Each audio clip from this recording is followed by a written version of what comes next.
Hey guys, welcome back to Maelstrom Gaming Studios. I'm Craig, and today we have a tournament recap for you guys. This time I'm going to cover a recent RTT I went to where I brought my Unending Swarm list, slightly tweaked because of the point changes of the recent Minotaur Field Manual. Cut out one of my Ripper Swarms, so unfortunately that list did take a slight tweak. Anyway, we're going to cover it. I finally played it in a singles event. It's not a big GT or anything yet, but it is an RTT that's singles, and I had success with it. So I'll go over everything you need to know about the list, the play style of the list, my opponents, how the games went. Hopefully there's something you can learn from it if you're looking to play the Unending Swarm. So that sounds good. Do like and subscribe to stay updated on all of our content here at Maelstrom Gaming Studios.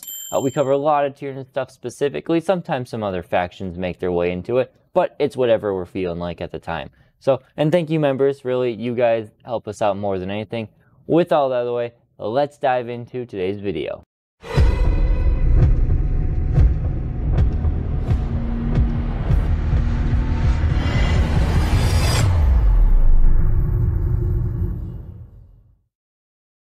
So a little background about this tournament.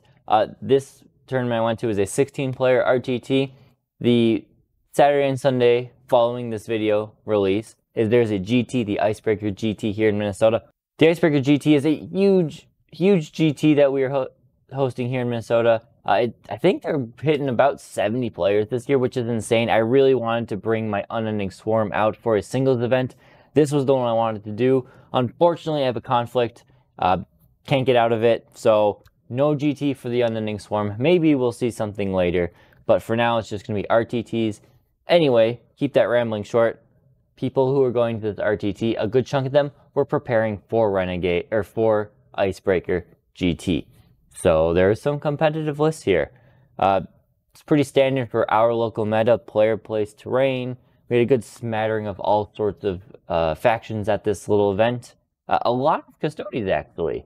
I think they were the most represented faction, which is typical. We have a lot of Custodies players here.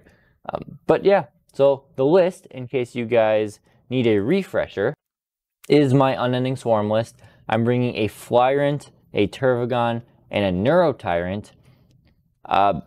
Pretty standard HQs. I really like how they play out. The Tervagon respawning and buffs can be pretty crucial. Flyrant's abilities are great, and the Neurotyrant, that automatically giving Synapse, can be big, and it's still, you know, a decent Flamer and modeled Flamer and Synapse creature to walk around with. Battle line, we've got a unit of 10 gargoyles and a unit of 20 gargoyles. We have 4 units of 20 Termagants. They all have Spine Fist, and then I threw a Flamer in each of them. Really, the Flamers don't do anything. I think I did a Mortal Wound once or twice this whole tournament with them, so, you know, woo, or a Devastating Wound.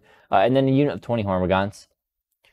For the rest of it, we have a Biovore, 2 Neurolictors, 2 Exocrines, a unit of Venomthropes, and 2 individual Ripper Swarms. So the Minotaur Field Manual that came out a couple weeks ago changed this list slightly. The Gargoyles went up in points, so I had to drop a Ripper Swarm. Didn't really feel the effect too much in this game of having 1 less Ripper Swarm, but, you know, it is what it is that we have to deal with. So a little bit for you guys who maybe are still learning Tyranids and maybe you're learning the Unending Swarm.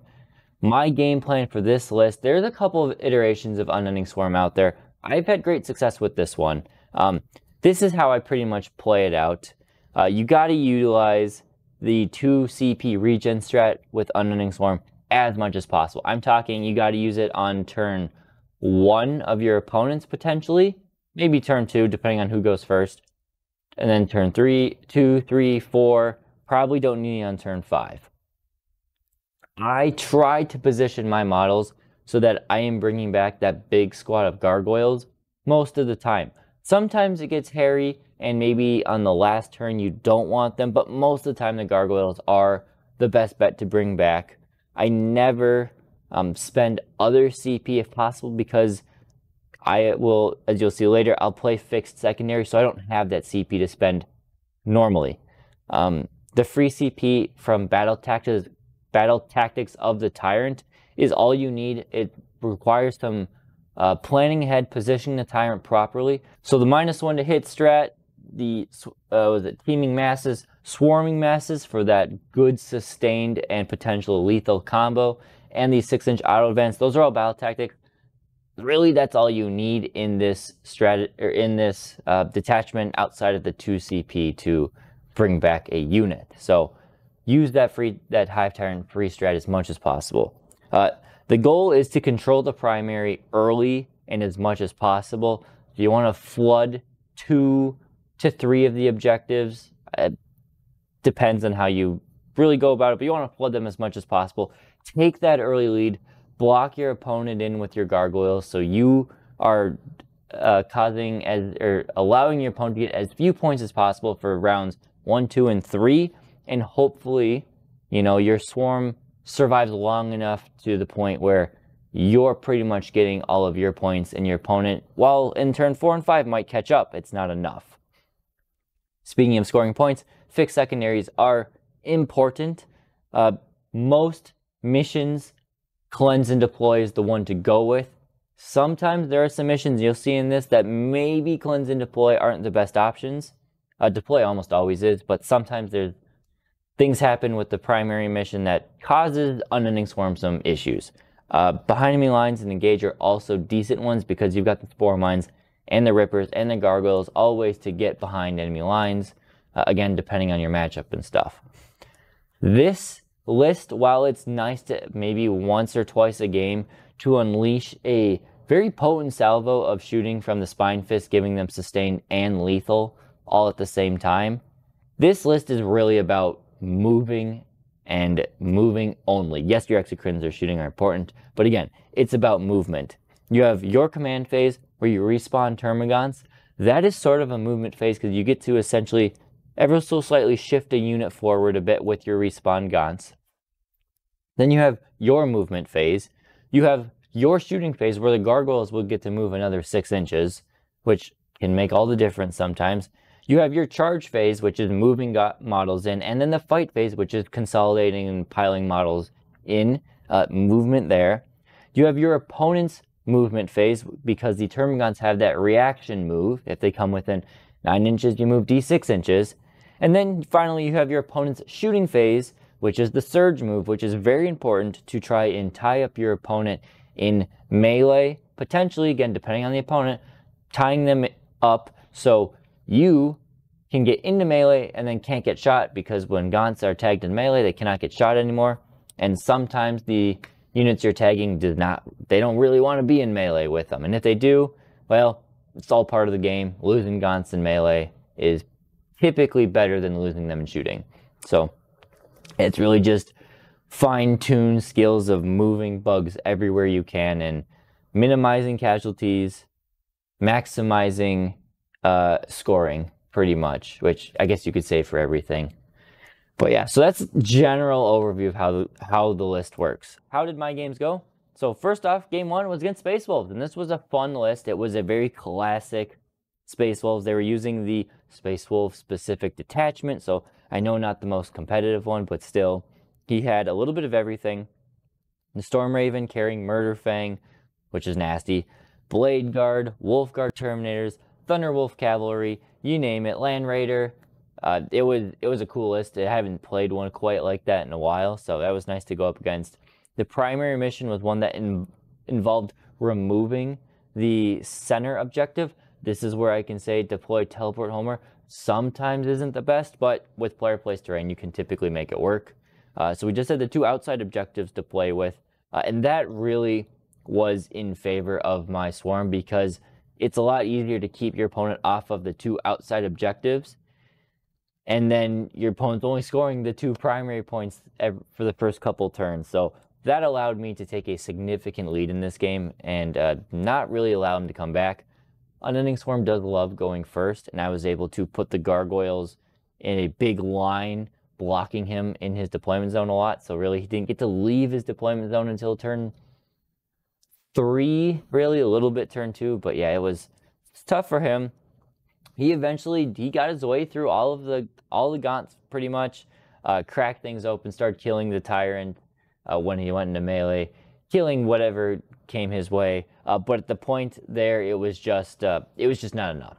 He scored well in the last 2 turns, but again, it was just not enough because the Unending Swarm had already taken a significant lead at the beginning.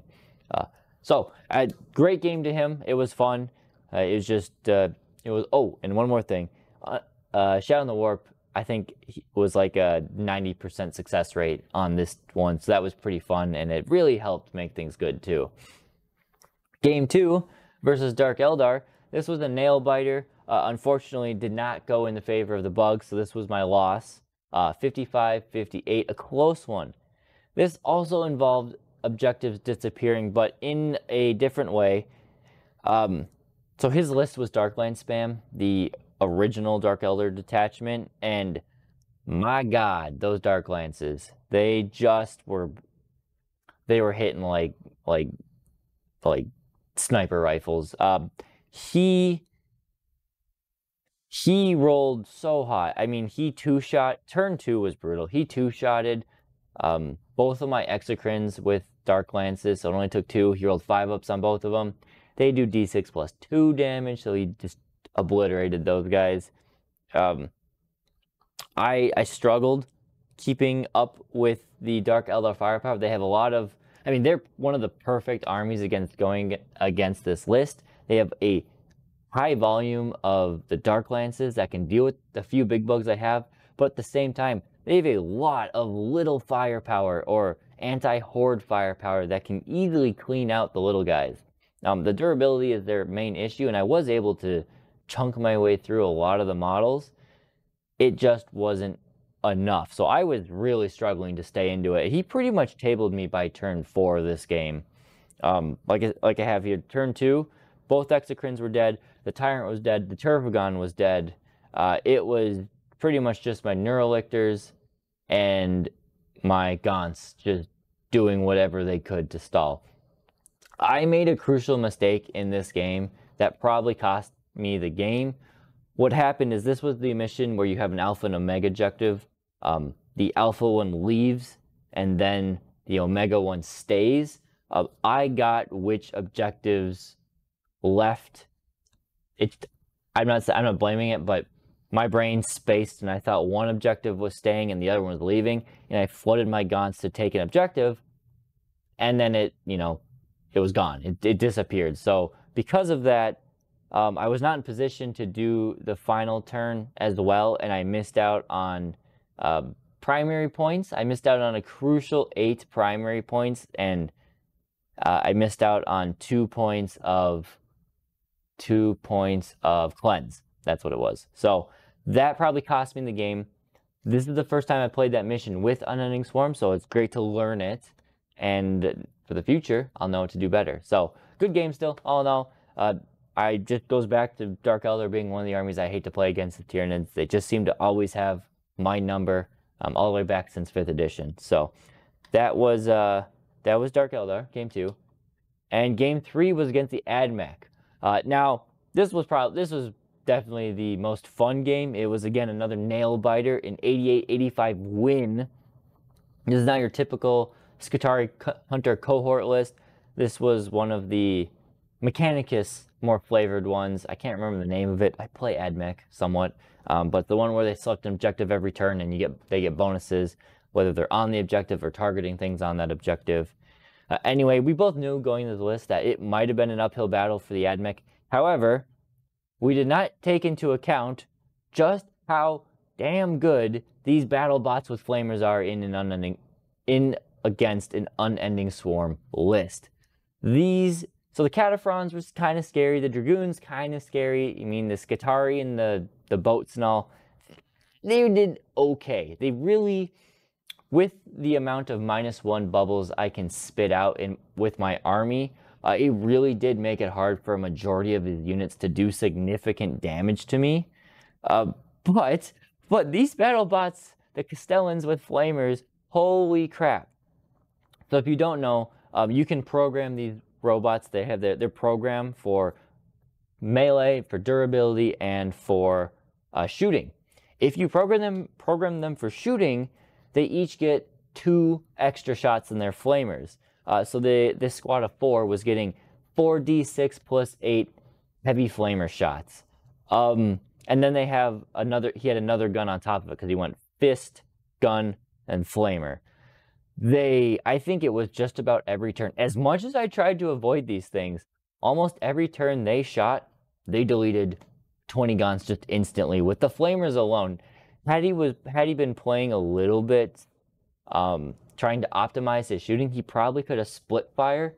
Now, granted, the phosphor blasters are hitting on 5s. They might kill a few more, but still, those flamers, ignoring the hit penalty, ignoring cover, which is what the Unending Swarm relies on, basically ignoring my armor save.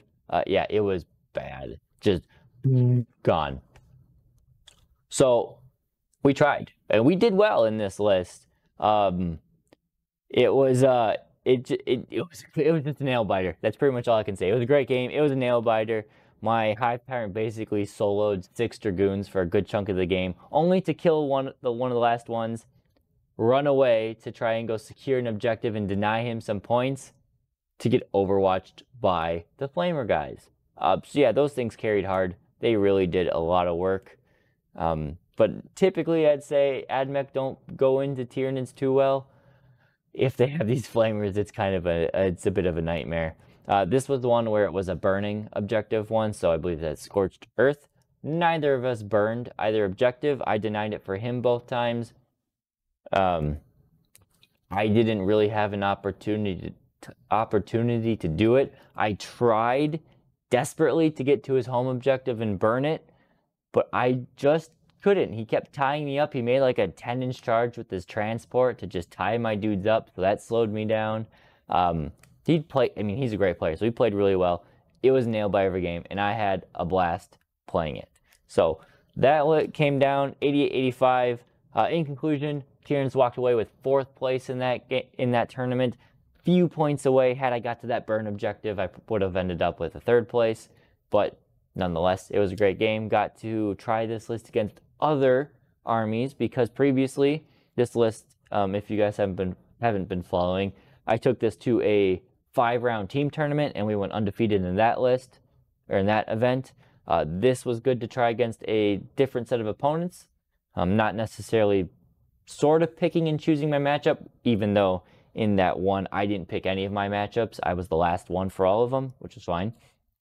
Still, I had a lot of fun using it in singles, and I'm looking to do it. I want to use it at least one more time. It would be fun to use it in a GT. Who knows? Maybe I'll put it away for a little bit and then come out with it later.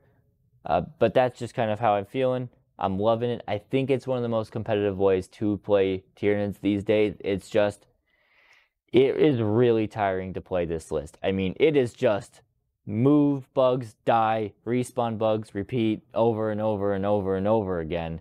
And then because you really do use most of your time, I mean, I don't have a clock myself, but a lot of the opponents I play against have one, and I've practiced on just my phone as a chess clock. I finish every time, but I go up to that wire, and when you have a game back to back with a game, it's do all this, all right, put it back on your carrying case or whatever, set it up and do it again with maybe a 15-minute break. So it is exhausting to play this list. It is rewarding if you play it well, but it's not for the casual person if you're playing on a clock, that's for sure. It's a different kind of play style. All in all, though, I love it. I'll still need to try some other lists. I still have hope for Simulation Swarm being good. If GW makes one change to the rules as 40k as a whole, then Simulation Swarm's coming back hard. Otherwise, Synaptic Nexus is one I want to try more. I've got a more memey fun list to try, and then I've got a competitive one of those you'll see eventually. And I haven't done Invasion Fleet in a long time, so we'll give that one a run too, and then eventually back to Vanguard Onslaught. So hope you guys are enjoying all the stuff I'm playing with the bugs. Let me know in your comments. Have you been playing Unending Swarm? Have you had success with it? What other detachments are you having fun with? Let me know, and thank you guys for watching. We'll see you next time here at Maelstrom Gaming Studios.